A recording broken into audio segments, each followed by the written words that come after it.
अस्सलामुअलैकुम के घर इफ्तारी पर है और ये भी बहुत ही लश इफ्तारी है जैसे आप लोग सबको नज़र आ रहा है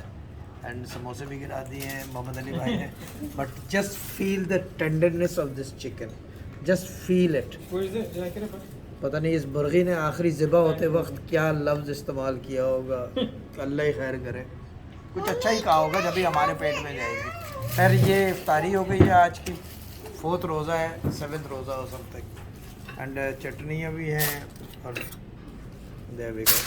और ये भी है ये देखते हैं वो दाल वाओ गो ऑन लैंड यार ये उधर रखवा दो दाल और ये भी है oh yeah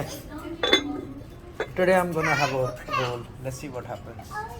बाकी ये कि this is amazing and thank you very much and see you all soon